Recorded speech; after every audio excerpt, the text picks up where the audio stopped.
GG. Oyo batinyos bayoka molimo bimana kunda on a des gege. Ses frères alobi ke eza GG. Tio mengai sina loba ki ndoki ya Moïse mbi bandakala. Est-ce que pongai soki mais ndoki ta mshu eza mukie ndoki aza peut-être leki ya bocultiste ya aza na niveau likolo eza gegete. Là ça n'engage que ses frères. Ezali GG. Orthographe nango eza G comme Gérard et comme Emmanuel, G encore et puis N nasuka. Selon ses frères, alobi ke GG oyo batebele bazar obenga gege na uti ko expliquer orthographe nango eza momoko ya ba allemand. Nini ondeko alobi soki ozui mo o ndenge eza na allemand oye na Google traduction o traduire yango na français eza ko pesa biso contre tout ce qui est contre. Nango sepela siko totanga eloko moko a alobi olekisi mokie otie G na N na suka otanga yango GG tanga yango rapide et puis voilà nena uti ko expliquer alobi eza J lokola ya Jésus te eza na différence na nzembo yango na 4 minutes 27 secondes ezali G mais na 5 minutes 42 secondes à prononcer combo ya Jésus. Yo kanisi aye même na vitesse ya makasi ya comme exposer ko leka ba mutombo. Pourquoi? Parce que azui relève ya église boutique ya tata na ye ba combattre ba collaborateur nyonso bazalaka na tata na ye. Mais je vais te dire Moïse Mbiye église wana tango ebandaki bien que fonctionnement ezalaki nango ya système nzambe azalaki batata o bokabwani na bango wana mingi bazana nzambe yo lokolo ye Siloé TV nouvelle technologie mupepe ya sika yango wana na ténèbres ba pesi yo onction moko avec triple vitesse okomi même Mike Kalamba il est dans les ténèbres nakati occultisme. Là je mets ma tête à couper. J'ai même ma tête à couper. Et ça kaka yemo côté ba mutombo kalombo wana ba théâtre na bango nyoso bazoza okoti na bakasavu ba veni kimbangu wana ba seda tina ba musicien chrétien yango komona oh Jéhovah rabababa Jéhovah na ngai obikisa oliva na ngai wana lor mbongo pona kolakisa kazala mngongwa kitoko koyemba mais elle est mal enseignée. Kanda esante bandiko matamase mutu siko tanga zoko yemba Jéhovah nanga obikisa olive nanga ye ale ache Yesu me bazandenge moko na bagege ya Congo Glody Diasika la mignonne hey la mignonne Tracy Mbelenga pro mazolela Tracy Mbelenga mazolela Tracy Mbelenga. Fidèles internautes, salut et bienvenue de partout vous nous suivez. Merci, un grand merci. Et pour la confiance, pour la fidélité, je tiens à remercier la grande équipe technique d'Elengia Congo. Merci Namusala Kitoko, là je vois Tracy Mbelenga Pro, les cerveaux moteurs. Merci à vous. Merci d'avoir internautes autour, Balandaka Bisso de partout. Vous avez toujours branché, scotché, Bisso Nabino cimenté. Glody Diasouka, la mignon de la presse, vous aime beaucoup. Confiance au P. Biso na Elengia Congo nulle part ailleurs vous aurez toujours image à kitoko information assure peine temps réel toujours na Elengia Congo.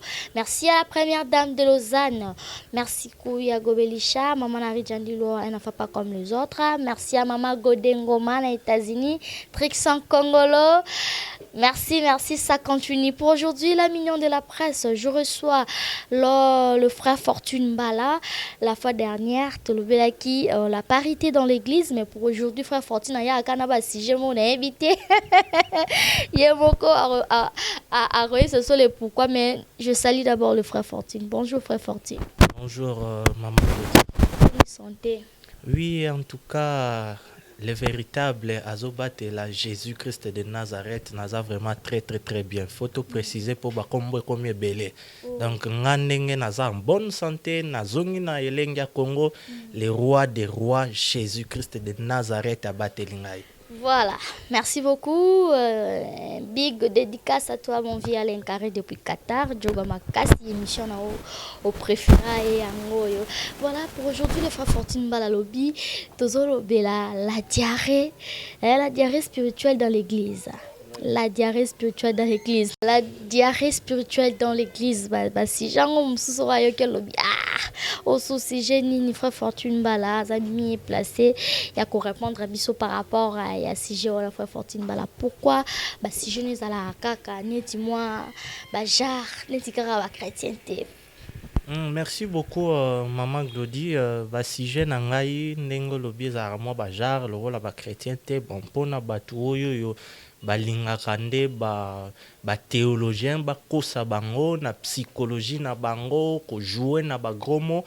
Par la grâce de Dieu, le frère Fortune Mbala asalaka effort ya kozala terre à terre beaucoup plus ndenge tozosala bemission na lingala kosunga même mutu oyo atanga te na batu oyo batanga mingi a bénéficier na oyo nini ezali vraiment penser yesu alingi pona bana etango na prometaki yango la fois dernière que tolobla sur la diarrhée spirituelle batebele bakoki koseka. C'est très important parce que au monde a même enseignement ya yesu abandaki kozala na ba illustration aza ko expliquer bato nzete soki comme na période boye eza kolakisa bino boye eza kozongisa bo. Voilà pourquoi Bible eza koloba la nature elle-même ne vous enseigne-t-elle pas. Donc quand on parle de la diarrhée spirituelle, noir sur blanc na Bible to mona yango te, mais na évolution ya maté na biso to koyeba pourquoi to lingi to lobela sur la diarrhée spirituelle. Donc rapidement déjà selon la médecine toujours terre à terre, tant tozolobela sur la diarrhée spirituelle, mais biso que c'est l'ensemble des émissions des sels liquides au ezako kende plus de 300 grammes par jour.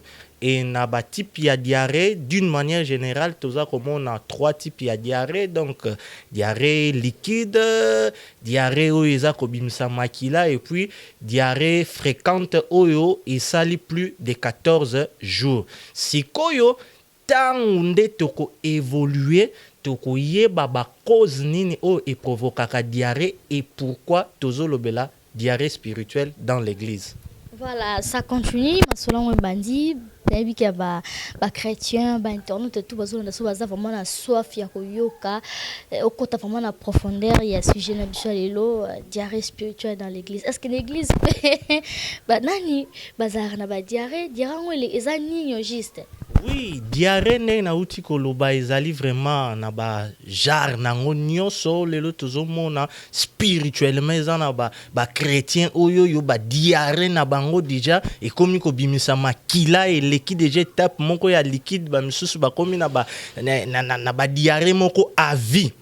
Na uti ko ebisa ma sœur Glody parmi ba cause ou eza ko provoquer diarrhée na nzoto ya mutu selon la médecine eza infection ezali ba médicament ne ba kisi mususu epesaka ba nausée parmi ba réaction be fait diarrhée pe eza na kati mais mingi accent o ngala lingi kolobela eza cause o eza ko uta na alimentation parce que alimentation pe soki eza mabe équilibré te contrôlé te eza ko provoquer diarrhée. Sikoyo dans la parole de Dieu, Bible ezako yebisa biso Yesu Masia, l'homme ne vivra pas de pain seulement. Rapidement naza na posa totanga na bandeko passage moko oyo ekosunga biso tomona 3 éléments essentiels. Tozana Matthieu chapitre 24 verset 45. Kuna ye moko fona préciser. Le véritable notre Seigneur et Sauveur Jésus-Christ de Nazareth azakotuna mutuna alobiboe. Quel est donc le serviteur fidèle? Na souligné moana fidèle et prudent. Na souligné prudent que son maître a établi sur ces gens pour leur donner la nourriture au temps convenable. Na souligné fidèle, prudent et puis temps. Na souka ils ont un point d'interrogation et sa question.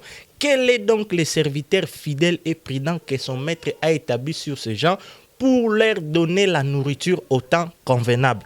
nourriture oyo yo Bible eza koyebisa biso eza lokola madesu ekoyanga ite oyo eza kolekisa bato diarrhée physique. Yango moni tokoti na teme na biso sikoyo conformément na maloba na Nzambe ndenge ezali la diarrhée spirituelle parce que nourriture oyo eza sur le plan spirituel la parole de Dieu.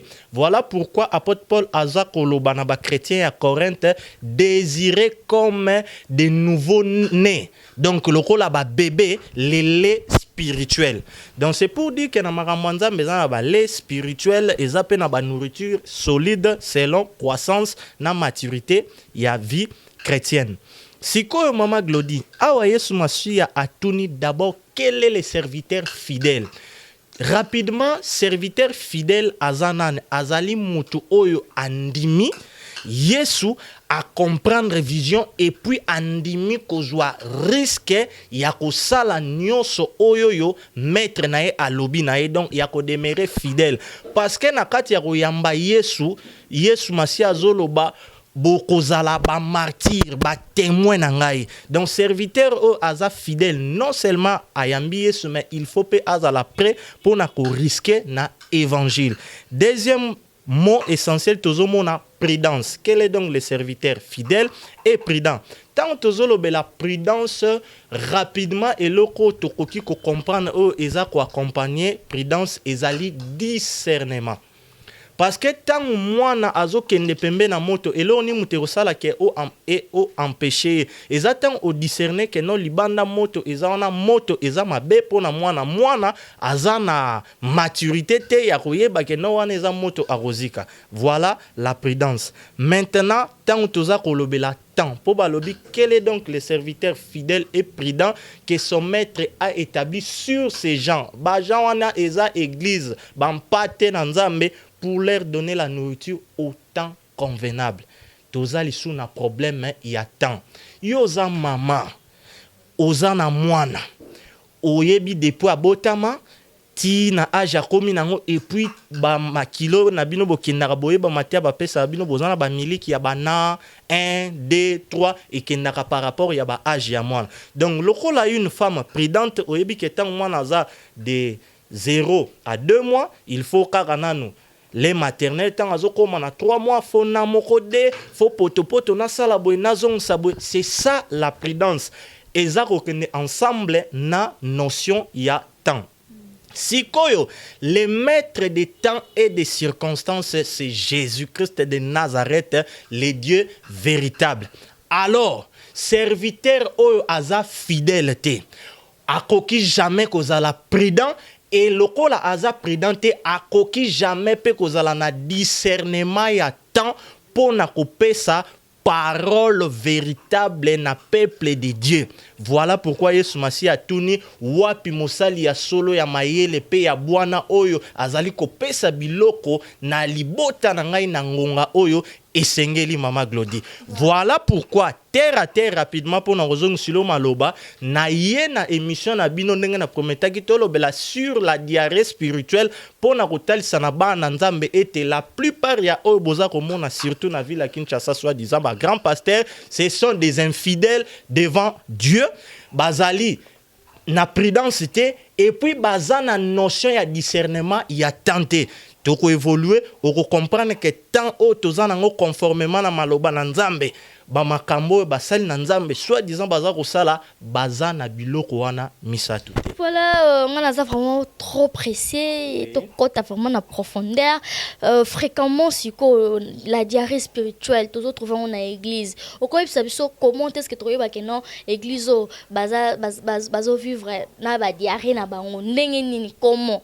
Oui, ndenge na uchuko lobato tourner kana passage moko na soulever ba cause ebele mais na bi cause ya makasi auto tambla na partage na biso ezali ya alimentation et loko eza ko sala ke ba chrétien ebele lelo bazala na ba diarrhée liquide bazala na ba diarrhée zo bimsama kila bazala na ba diarrhée à vie ou eleki non seulement 14 jours selon la médecine mais des années baza ko tambula kanango. C'est parce que nourriture oyo bazali kozwa donc maloba na Nzambe ezali convenable te ezali ko uta epai ya ba infiltré ba serviteur moko enrôlé na ténèbres ba koti na kati église to kenina exemple terre à terre. Bible eza koyebisa biso mama Glody na pesaka ba version wana mbala na mbala que nous sommes édifiés sur le fondement des apôtres et des prophètes. Ba apôtre na kati ya Bible ma sœur Glody soki bazwa ki risque bandimi babeta bango, ce n'était pas au nom de Kimbangu, ce n'était pas au nom de Gege, ce n'était pas au nom de Tata Onda. Babandaki kozwa ba risque babeta bango au nom de Jésus-Christ. Moment moko tu ba interdire bango bazo yebisa baza edre ba kondi yango wana, mais comment na obiso to monito yoki to expérimenter ba interdire bango ba lobi non non non to côté ya kaka Yesu Masia yango ozomona ke Bible yebisa biso na acte des apôtres, il y a des en aucun autre nom, c'est le nom de Jésus-Christ qui sauve. Wana eza élément ya liboso. Si koyo chrétien oyo baza kote aye mate ya donc nourriture. Oyo yo etie Jésus-Christ au centre était comme le seul et le véritable sauveur pour quiconque. Yebisangai arozana fwanine diarrhée yango tozomona ngoneni mutu azako se réclamer chrétien. Chrétien veut dire comme Christ, mais chrétien kimbangiste, chrétien catholique, chrétien protestant peut-être. Ormona na kati ya batu wana nyoso baza kobenda étiquette ya Yesu azako bela kombo ya Yesu me mayankamba zelu yankamba na songe ya liputa na ezanga raté. Là c'est une confusion, c'est une diarrhée et siko ba pulu wana spirituellement pour que o détecter ngo que muto vraiment azako saigner même ata balatisi pampex et ko bimisa kaka parce que degré ya ba colokente sauvage, degré ya ba pourriture, ya ba madeshe koyanga iba biloko alia wana diarrhée wana muto akoki ko traiter yango. Là maintenant vous condamnez les hommes de Dieu, on peut dire ça. Oui, je condamne surtout les hommes de Dieu de la ville-province de Kinshasa. Oh, comment ça? Oui, parce que bango penande babiloko na bango basaeli batu ba potopoto ngaita on azolo baba homme de Dieu nazo sangsa bango nyoso na ba yembi na ba prédicateur. Lelo yo eloko yuti ko sala rage so inakoyi koloba eloko eza na succès mikolobo yebiango eza nane na yoki fona confirmer ba information il paraît ka komi okangsa batu vie gege normalement na kokai ko fungula parenthèse yo benge vie gege kasi vie gege mutazana temps vie gege azana temps normalement nga na kokaki kutu ko fungula parenthèse wana te totika na matin na biso mama oui pona koloba ke batu balobi na bango le frère Fortune n'est pas spécial. Si ça ne dépendait que de moi, nakosa la lecture avec autorisation si ça ne dépendait que de moi, nakoka koya kolobela Moïse Mbi était parce que avant même makamba gege oyo batu azolo ba gege nginda oyebi be mission précédente to ça na yo, je ne suis pas spécial mais depuis kala moi personnellement na ba vrai élu de Dieu ba yebi ke mutu wana komo na yenani Moïse Mbi azana nzambe te. Azana nzambete et tu reconnais plus loin au monaka kizaye mokote la liste est tellement longue mais yende mikolo yo loko la vitesse eleka ki abimi na poisa na ba musicien profane musuba komi koloba na soki type wana koti lola c'est que ngape na okota quel blasphème na makambo ya nzambe. Ma sœur Glody oyo ezali mel ndeko moko atindelinga aipsinga frère Fortune nazalaka édifié na ba émission osara na mama Glody. En tout cas na ebité na prochaine émission thème nini rolobela mais nazana fardeau selon compréhension na ba analyse nanga nazana ngo osunga libota na ba nzamba avec autorisation na yo na yango na un peu bref hein voilà. Un peu donc au résumé quoi. Voilà ndeko oyoyo akomeli biso lettre oyo mail atindaki na adresse na ngai a expliqué nazo résumé yango parce que texte eza mulai a expliqué ete ndenge batu nyonso baza koyoka ka kombo ya gege ba misusu balobi soki DS balobi soki ndenge nene DS séduction. Voilà eza gege te là ça n'engage que ses frères ezali GG orthographe nango eza G comme Gérard et comme Emmanuel G encore et puis N nasuka. Selon ses frères, alobi ke GG oyo batebele baza robenga gege na uti ko expliquer orthographe nango eza momoko ya ba allemand. Alors nini ondeko alobi soki ozui mo o ndenge eza na allemand oye na Google traduction o traduire yango na français eza ko pesa biso contre tout ce qui est contre. Nakosepela sikoyo totanga eloko moko awa alobi olekisi mokie otie G na N na suka otanga yango GG. Tanga yango rapide et puis voilà, nena uti ko expliquer alobi eza J lokola ya Jésus te eza na différence na nzembo yango na 4 minutes 27 secondes ezali G. Mais na 5 minutes 42 secondes à prononcer kombo ya Jésus. Ozomona déjà mélange. Koto alobi GG. Yango ba dumso GG. Oh, tant soit za muluba accent to yo ka ngope avec mukunaza vraiment muluba na accent ba luba mais aloba na kombo na Yesu. Ezala ka to yo ka soki na kombo ya Yowin.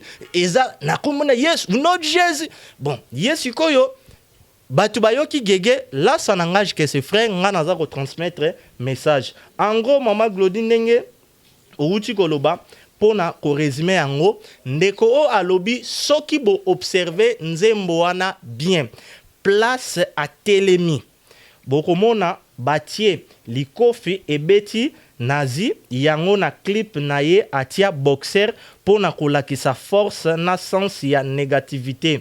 Ezali contre église yango na photo batia image ya ndaku ya église bino batu olandaka ba clip yango bo vérifier batia bar yango na clip na ye basali cercle na kati ya cercle ezali na secret pe ebimisi kombo ya église. Voilà.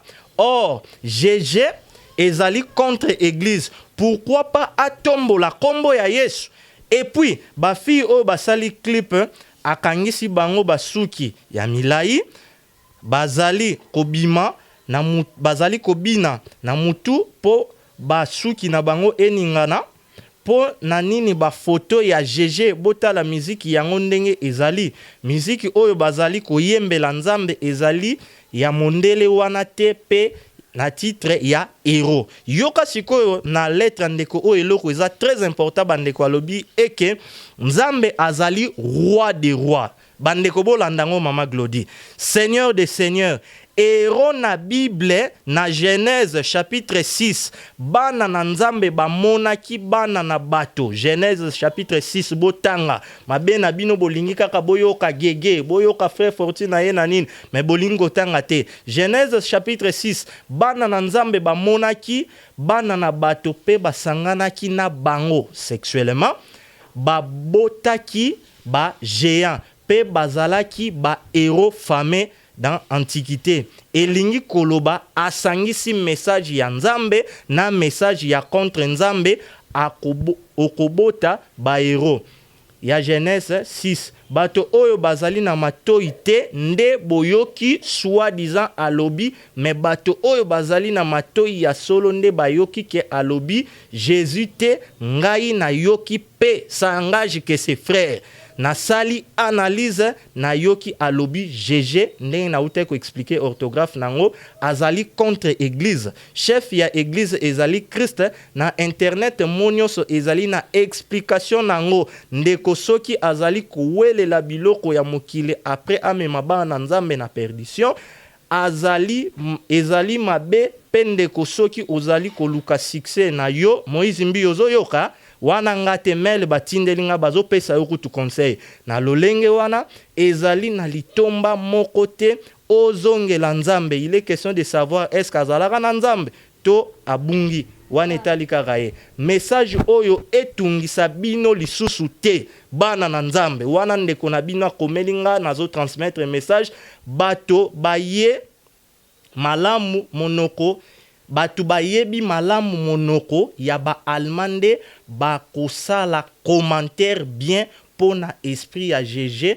Merci oyo ayoki akondima eza malamu oyo pe ayoki etalie il faut bozala neti bandimi ya bere na place bo lingaka koyoka yoka me botangaka Bible et puis bo discernaka parce que na internet eloko nyonso eza na origine na signification na yango. Alors na résumé message bandeko bo comprendre yango GG oyo batunyos bayoka molimo bimana kunda ono de gege ses frères à lobby que eza GG yo de toi-même po il biso au frère soupesa na yo moko to boite c'est le frère là mais ce qu'on pona yo moko au juste ezani maman Glody merci aux libre opposer ba question mais ngai ici na loba ki ndoki ya Moïse mbi bandakala est-ce que pongai soki mais ndoki ta nshu eza mukie ndoki aza peut-être leki ya bocultiste ya aza na niveau likolo to loba yango est-ce que ngai pona ya kotalisa misala mabe ya mutu o nzamba convaincre nga conformément na maloba na nzambe naza na posa koya na papier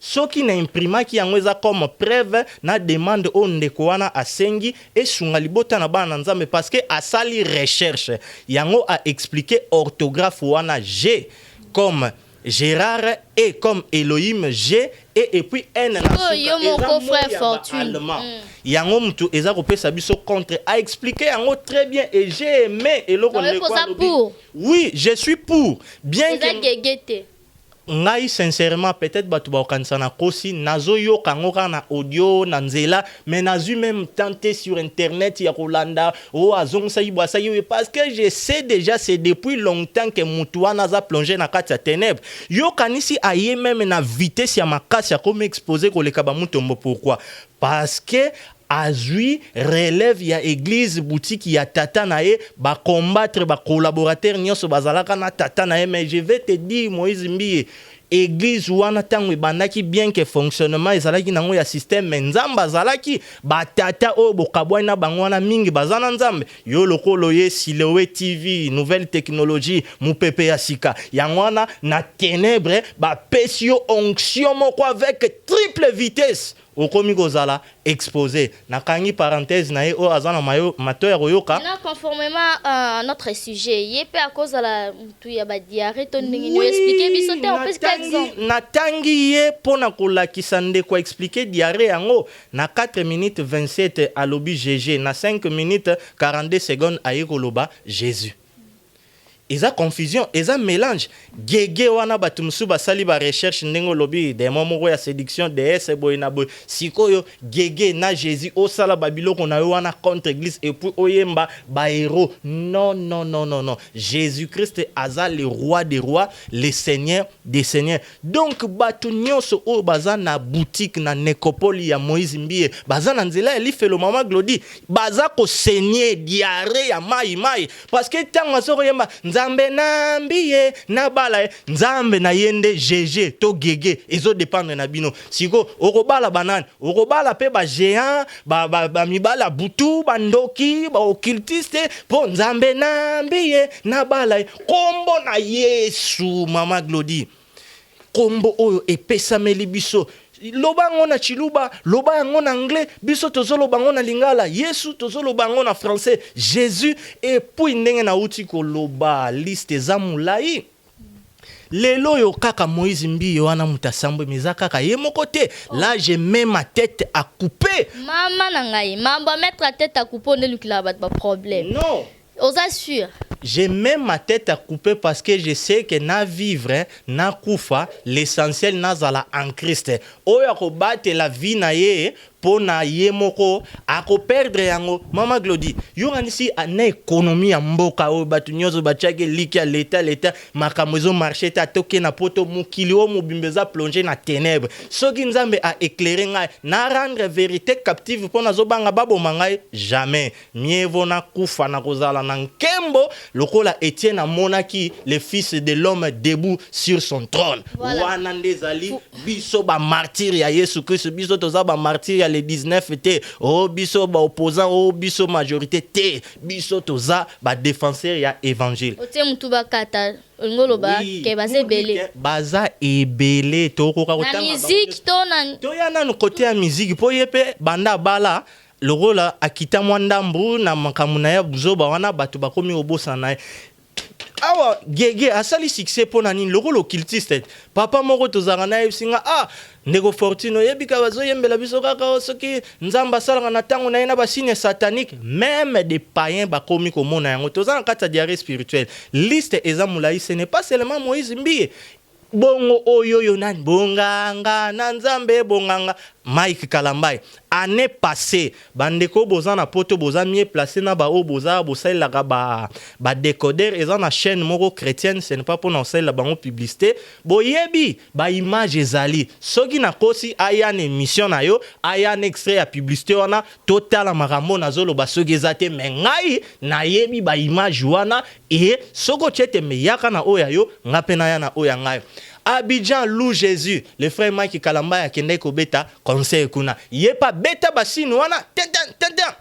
Mais le rôle le kaki nango kaka boye ba te belé ba cha yango kate. Yo ozana monde o ya communication ya audiovisuel. C'est vrai na journalisme un peu bozoara moi ba blog mususu sur ba prise de vie.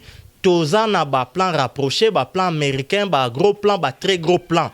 Plan nyonso eza na message nango soki okoyemba par exemple que non ngana tomboli maboko na nga pona ko adorer Yesu mais tombola maboko na yo siko oya yo maboko tomboli fo ogumba misapi fo saka et puis bazwa yango gros plan ale na yo ka soki atala kuna ye soki réalisateur na ye ayaki wana soki nani wana ba lobi nini que non bilamba nyonso tozolata ba signe ezali ba asalaki ba biloko ebele pona ko défendre yango alors nga na repère de temps na te ma sœur Glody pa ya Moïse Mbiye mena uti olobaka ke liste eza mulai même Mike Kalamba il est dans les ténèbres nakati occultisme là j'ai même ma tête à couper et ça kaka yemo côté ba mutomboka lombo wana ba théâtre na bango nyonso bazoza okoti na bakasavu buba veni kimbangu wana ba seda ba kale kamale o na njili kuna afandela batu na mutu 5 coups de gaz délivrance ezaka Moïse Mbiye yemo côté liste eza mulai alors totika na thème na biso pona koyebisa na ba na Nzambe ete soki mateya o ozali kozwa ezali conforme te na maloba na Nzambe yangwana nde o biso tozali kobenga diarrhée spirituelle parce que ba pasteur wana baza ba infidèle baza na prudence te manque ya discernement et puis ba yebi tanini o tozana yango te mama Glody muto akufela biso ne kulusu eza Yesu Masia yo sikoyo na église ya Yesu yo yako yemba gege ou soit GG or tala ba recherche ba nego basali contre l'église babiloko nyonso explication na pesi ale okoloba ke muto aboye nourriture azopesa ba na Nzambe eza nourriture moko équilibré pour na croissance spirituelle na bango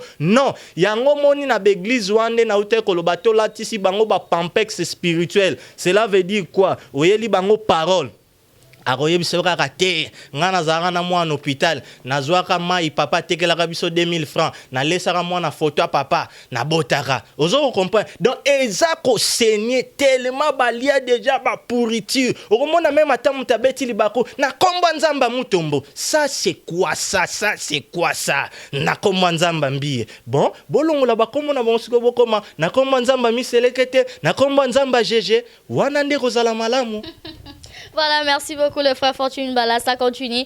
Une question, Yelinga en tête. Maintenant, conséquences anini de part et d'autre, dans bateau, bazo pesa aliment ya mabe, na biso bateau tozozo aliment wana. Quelles sont les conséquences? Ou bien, bah conséquences c'est ça ou pas? Oui, maman Glody, ba conséquence ezali parce que bao bazo pesa babiloko wana ya mabe suka na bango ezali lifelo. Conséquence na bango ya mabe makasi yangwana sikoyo eloko mususu pona ya ngamba bana Nzambe na nina lobabo pona landaki ndeko moko pe adenosai babiloko na micro na yo na comprendre que ezalaki kanda ya koluka ko sunga bana Nzambe lobike soki bobongo limité mate 2018 boko kota ngote Nzamba ko exposer misana bino boko kufa moko na ina lobani bomoni batuloko la ba gege soki ba GG oyo batuloko la ba mutombo ba aventurier nyonso bozana bango na poto wana oboyebi bo cultiste ba faux serviteur de Dieu du jour au jour multiplication ya ba nouvelle stratégie na bango et kobanda toujours kosalama cela veut dire quoi Bible et ebisi biso était avant avènement à Jésus-Christ croissance ya iniquité et gozala yango mona ke na tango akala ba loge wana ba sine na bango ezalaki ya robata en Mexico et comme exposé donc nini tolingi koloba na bana nzambe batu o tango misana bango eza komona na poasa eza te pona bino boseka bomona ngo lokola spectacle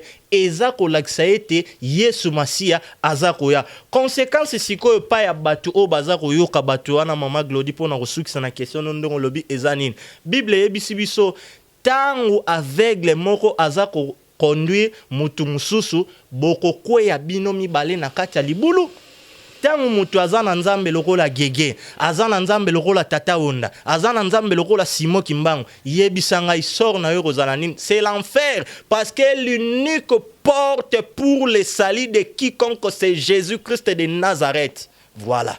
Voilà. Merci beaucoup, Arit Kilolo Motema Moriak Bella, ma partenaire officiel. Hein. Merci à vous, à Sheila Mbouyi, ma copine. Le frère Fortune, Tozo Kenemale, Malé, mi poste aussi, Lisa. Femme folle. Oyo Matthieu 25 ebisi biso ba rozala kaka na église ba Kutino ya ba GG na église ya ba Kiziamina na ba boutique ba Necopole wana nyonso wana mama Glody. Oh. Oui. Olingi to bakselo mususu. Non nazoka ouais. Lelo yo tango to lobela diarrhée spirituelle. Tina ba musicien chrétien yango komona oh Jéhovah rababababa Jéhovah nangai obikisa oliva nangai wana lor mbongo pona kolakisa kazala mungongwa kitoko koyemba mais elle est mal enseignée kanda esante bandiko matamase yo Jéhovah bon Jéhovah tocha entre parenthèses yende nzambe bon yebisa ngai atande kona yo to ba témoin de Jéhovah nyoso yebiso mona témoin de Jéhovah ni na chasser démon soki Jéhovah yende le Dieu véritable le Dieu tout puissant ba oyo ba pour combat ya ba témoin de Jéhovah za la kakaka yako ti ba komi na niveau ya koloba ete Jésus Christ aza ange moko aleka ki ba ange nyoso tala niveau ya ko kitisa nzambe ba catholique ba tie Marie la mère de Dieu tozonga na kati ya Jéhovah origine nango toza la terre à terre kosunga couche nyoso ba savant juif ba masoret to antango ba yaki ba bagisi ba voyer ba biloko wana nyoso na Yahweh et créer Jéhovah. Jéhovah n'est pas le nom de Dieu. Voilà pourquoi comme on a témoin de Jéhovah moko akoki ko benga da démonter baza ko vivre en impudicité ba yoka ba musique profane ba lango ka masanga parce que ils n'ont pas le Saint-Esprit. Or le Saint-Esprit c'est Dieu lui-même.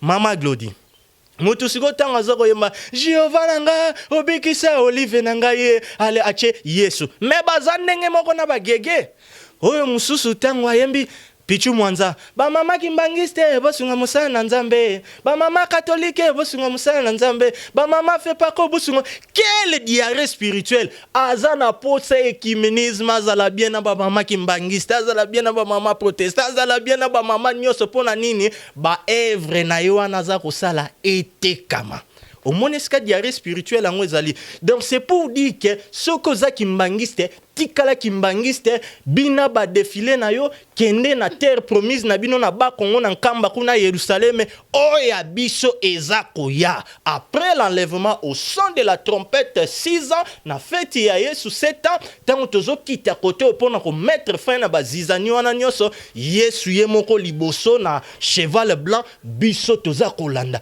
kiji wana les rois des rois les seigneurs des seigneurs et rosalate oh les gege des gege oh les mutombo de mutombo non et nayoki ke vie gege akomi okangisa batu moi je te dis kokangisa mukie moi là je suis même prêt ya rozala tuer soki na lali na lamuki nzamba tienga lisusa ker na ko dénoncer na ko benga mama Glody to ko se fixer rendez-vous to ko dénoncer non seulement GG mutu nyonso oyo aza koya na territoire nzamba pesi biso toko pamela ye pour que deux personnes au Yanzambe babima au nom de Jésus. Merci beaucoup, c'était là le frère Fortune Bala. C'était un grand plaisir et un grand honneur pour moi de recevoir pour vous le frère Fortune Bala. On est arrivé pratiquement à la fin de cette belle émission que je l'ai dédiée à mon papa chéri, papa Diasuka Kanda Jamari depuis Paris. Merci à maman Tobela, ma mère, à la grande famille Diasuka, frère Fortune, par rapport à la diarrhée spirituelle dans l'église Nazasio Keban Nzambe, bazu par na bangwe pourquoi pas la internet nyonso balandi biso et liloba suko bakisa nini pona émission yo s'occupe en contact ko bato bazo joindre yo directement au kopesa na bana Nzambe. Oui, merci beaucoup. Je crois que le rôle à bateau, les trois formes ou types ya diarrhée na utu ko expliquer nyo seza mabe. Mutu azarana posa asa la selle moko normal, eza la diarrhée fréquente, diarrhée zo bimsa makilato, diarrhée liquide simple kaka, nyonso eza mabe. Alors, pour que o vivre diarrhée spirituelle oyo ba tuana lokola ba ndundu oyo nani na bosani kombo muta ba prière à turbo ndeko oyo nani walo est-ce que aussi tarabango bon yo moko e général te hein? Non, yebisanga na fingie peut-être ndundu e sonné mabe pona bosana ki kombo ko bima injire na français ezani albinos te mais na fingi yo so ina lobe oza chocolat.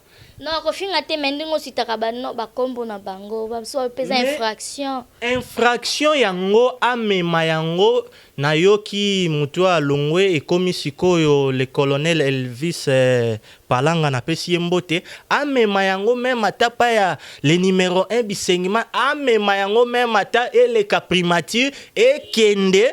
Comme ça, ngana koyana maloba na nzambe na oyo le Saint-Esprit kotia sur place tokotala sikoyo nani akolonga. Tangu ngana za koloba mama Glodine azo conclure déjà yo moko luki question. Tangu ngana za koloba ke mutu lokola walo aza koyana diarrhée spirituelle. Na ko prouver yango noir sur blanc parce que confusion bazana yango ya les deux grandes dispensations baza ko sangisa loi ya Moïse na kati ya église. Or, loi ezalaki déjà accompli. Babiloko beleo batu babomeli nzoto oyo Henri Papa na base na e. Ba Mike Kalamba ye. Ba vie na bango batu msu ba uti kolia batu mbongo le 16 oyo na parking à Grand Hôtel $10. Célébration Pâques.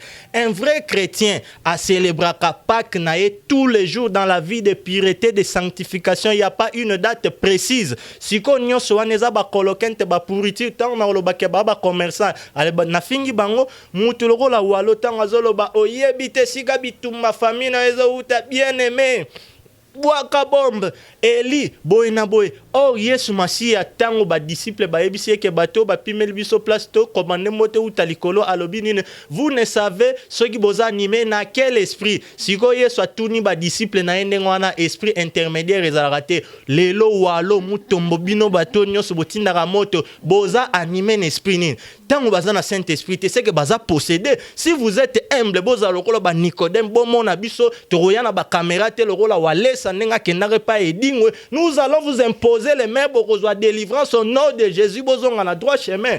Vous avez la pamba parce que boyebi que peuple congolais a naïf atanga malobananza mette azotia confiance na et pas na bino.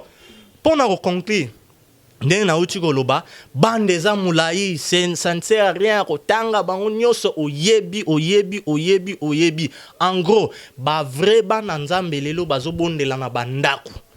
Ozomona loko na Londres tozana ndeko pensa ye awa na kina zo pambola biso tozoko prier na biso en famille calmement tozana bandeko ebele partout et là moko na lina suksa mama Glodie voilà eye oh que Dieu soit béni na ko expliciter ngo po batu pe ba lobo frère Fortune na komi mutabanga mbwana est-ce que oyebi que église eza composée na ba mort na ba vivant wana moni eza sous sujet mususu.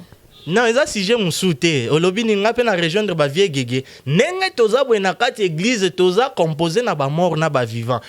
Bible tango eza koyebisa biso que après discours ya Pierre yayi environ de 3000 âmes après 5000 âmes batuana nyoswana bakufa baza toujours na kati église. Donc cela veut dire quoi? Depuis église et banda bandeko bandima Yesu bakufa baza na kati église Bible yebisi biso au son de la trompette les morts en Christ ressusciteront premièrement. Donc cela veut dire yo oyebi effectif ya Congo Kota na internet soki rolande la paix ya monde mobimba. Donc même ata na monde entier soki kaka bato ba kozala sauver to kozala 50 personnes eza réussite na bandeko na biso ba kufa lokola ba Etienne ba kufa lokola ba Jacques Verneau biso nyonso tant kelelo ezo betale tomati mais bato bozo mona batondisi bango lokola bambadi ya masango bazo finanaka na ba 8e mairie ba bimsaka bango miselekete ba binse quoi.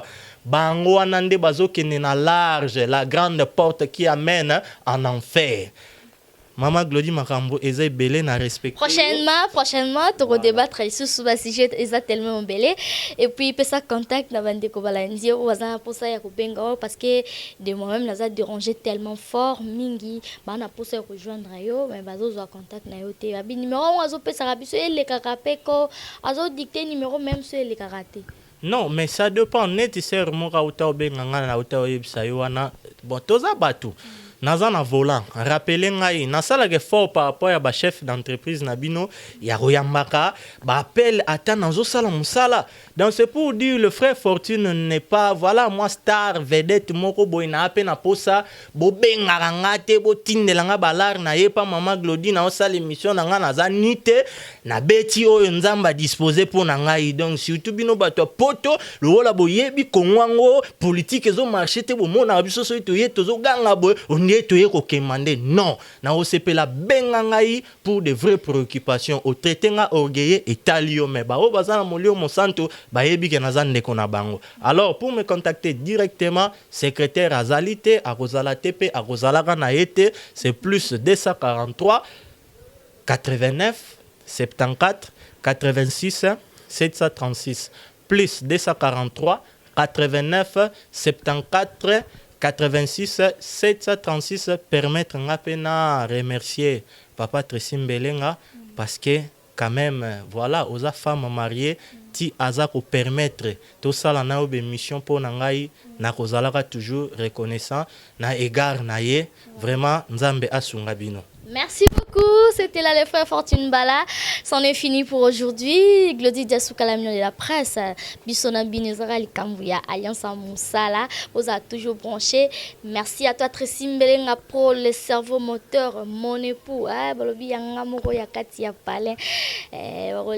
Puis merci à mon vieux Alain Carré depuis Qatar, Djogo Makasi. Motema Stella Babi, parcours qui toko. Djogo Alain Carré, les assure que Malobanza me pena, Biolinga frère Fortune pena Peseli. Merci à mon vieux. Bah on y en sort à Linga Rabisote, mais Bisoto Yara pour nous passer message bien. Merci et restez toujours branchés. Et quant à moi, je vous dis déjà au revoir. Congo, Glody Diasika, la mignonne. La mignonne. Tressim Belenga, bro.